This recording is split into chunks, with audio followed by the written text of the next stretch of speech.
How did you get here? I did tell you I had my ways through Illuvians when I introduced you to the Inquisitor, did I not? The Illuvians in general, yes, but not the Dreadwolf's Crossroads. I would think you have more pressing questions at the moment. Questions about Solus and Mythal? Mythal? The two gods have always been linked, have they not? First, when Mythal bade her companion spirit to abandon the Fade and take on mortal form. Then, when Solus spilled Mythal's mortal blood, that he might absorb her power as his own. Wait, how do you know exactly what we saw of Solus's past? Think upon it, Rook. You saw for yourself in the Dreadwolf's memories. When Mythal stood against the gods' manipulations of the Blight, she was betrayed and struck down. Yet she survived and returned ages later to aid the Inquisition in its hour of need. How? So if Mythal was originally a spirit, maybe that's how she survived her body's death? Very good. Mythal was a spirit turned elven. And when her body was struck down, to spirit she returned. Her essence sheltered in a willing mortal vessel. Over the centuries, she journeyed from host to host, slowly amassing her former power anew. Until once again she was struck down, on this occasion by Solus. He absorbed her power, but not her memories. Then where did they... Wait, you? As you say. You're Mythal? That's why the ambient magic around you is so fractured. Such a flattering picture you paint of this ancient bond.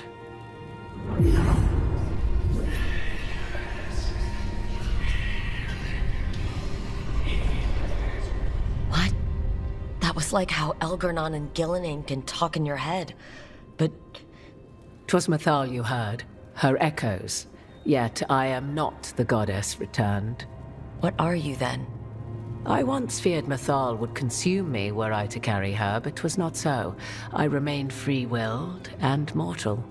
What I now possess is but a spark of Mythal, shadowed memories through which to sift for meaning. As to our admixture, I suspect you have questions. You would have met Solus in the Inquisition, right? I did indeed. 'Twas before I possessed Mythal's memories. At the time, I thought Solus a scowling elven apostate whose sole passion was finding arguments. He heard me, in all my ignorance, expound on the histories of the elven people, explaining legends he had witnessed himself. Bet he loved that. 'Tis not a memory that brings me pride. Do you have information we can use against Gillenane or Elgar'nan? Or Solus? The last time Mythal faced Elgar'nan and Gillenane, she was struck down by the very dagger you now carry. What about Solus? You may recall he murdered Mythal's former host to claim her godly might as his own. I hoard no untapped magical secrets, Rook. What I do possess, I share freely with you and the Veil Jumpers. All right. So there's the soul of an elven god inside you. How does that even happen? Mythal's last host was my mother, Flemeth. Oh. When I learned she intended me to become the next receptacle of an ancient god's soul, I feared naught would be left of my own. It inevitably came to pass on a deep night. I was awakened by the presence of a blaze of magic in the shape of a woman who both was and was not my mother. This isn't the strangest thing I've heard, but it's close. 'Tis difficult to describe, even now.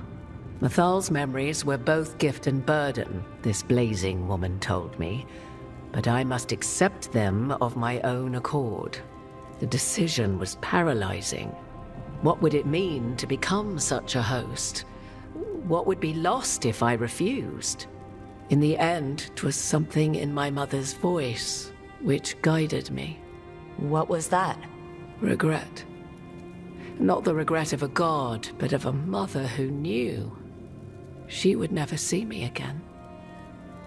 And so, my mind remains my own. What I gained was knowledge, both Mythal's and of those who bore her. How can you carry Mythal's soul if you're not an elf? Her spark has sheltered within both elves and humans who were sympathetic to her in thought and circumstance. Mythal's last host was a woman wronged, trapped by those sworn to love her. We may readily imagine their kinship. You didn't come out here just to tell me you're Mythal. I am not Mythal in her entirety, but yes, the Dreadwolf has occasion to visit you in dreams, where he portions out advice. And now, after finding his memories, you have peered into his deepest sorrows. Tell me then, what do you make of Solus? I should ask you. Mythal knew Solus better than anyone. I would influence your answer. Or do you mean to discover if I would stand directly against the Dread Wolf, were there a need? Would you? I shall aid you in any way but that, even had I the power. What has passed between Solus and Mythal? I beg you, do not ask this of me again.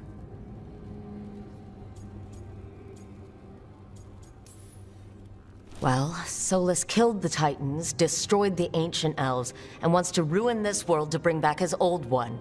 But he'll always make sure you hear just how sad he is about all the murder. If that is how you see him, perhaps the Dreadwolf's words have not served as well as he might wish. I'll say. 'Tis not malice which made Solus your opponent, but conviction, a belief that only he may halt what he set in motion. Yet Solus was once beloved of Mythal. 'Tis his very loyalty and love for his people that led to the tragedy we now face. You may be in a position to determine how it ends, more so than either of you might realize.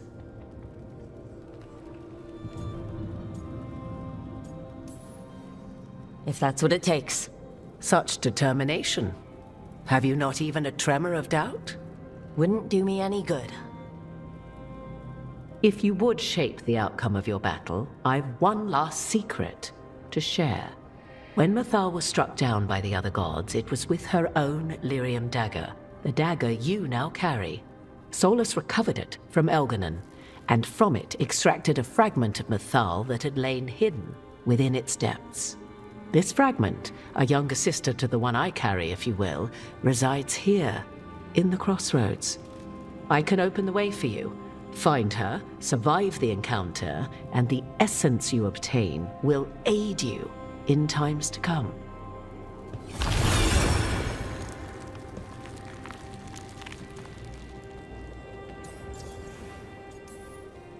Another fragment of Mythal?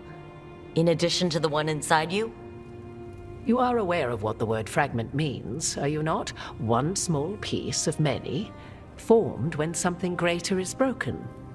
The first elves were spirits, as you well know, and when a spirit is broken, it may shatter into pieces, each holding part of the original.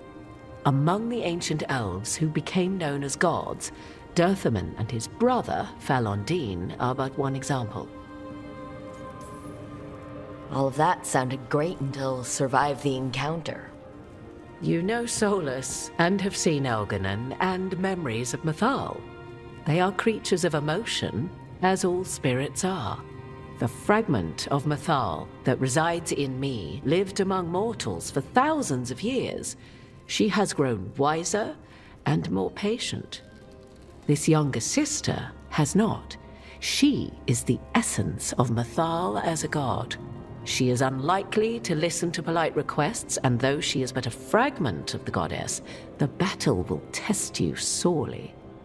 If she's just going to attack us, why tell us about her at all? We have enough enemies already. A fragment of a god's essence is a powerful thing. It may give you options against Elganon and Gillanane, or against the Dreadwolf himself, should he prove as cunning and treacherous as ever. If I were to try to talk with her, do you have any suggestions? She will demand respect, but detest flattery. She appreciates righteous anger, but will not tolerate pity. She is, for want of better phrasing, prickly. But if you are determined to try, then I wish you luck. You would know this aspect of Mythal better than anyone. Could you try talking to her? I dare say she would attack me on sight. Spirits can't get along with fragments of each other? Spirits, certainly. But the aspects of a self-righteous god who have walked different paths for ages? One bears the insult of her betrayal by the Evanurus, and then by Solus, as fresh wounds, insult upon injury. The other once fell in love with an Alamari chieftain and lived happily in a swamp for centuries. Each reminds the other that another path existed, that they could have been wrong, and nothing angers Mythal like being wrong. What kind of spirit was Mythal before she became an elf? I know Solus is elven for pride. Mythal enjoyed ruling and having power, but it came not from the overweening desire to crush resistance, as is the case with Algernon. The emotion that inspired her might best be described as benevolence, a guiding hand, inclined to kindness. But like any spirit, when angered or twisted against her purpose, a more violent aspect arose. Where the Dreadwolf's wisdom gave way to pride when the world did not meet his standards, Mythal's benevolence gave way to retribution. After all, when kindness fails, the guilty must be punished. Thank you for the information, Morrigan. I only ask that you reflect upon what I have said. The Dreadwolf is not so apart from the world as he thinks. There, you have the advantage of him.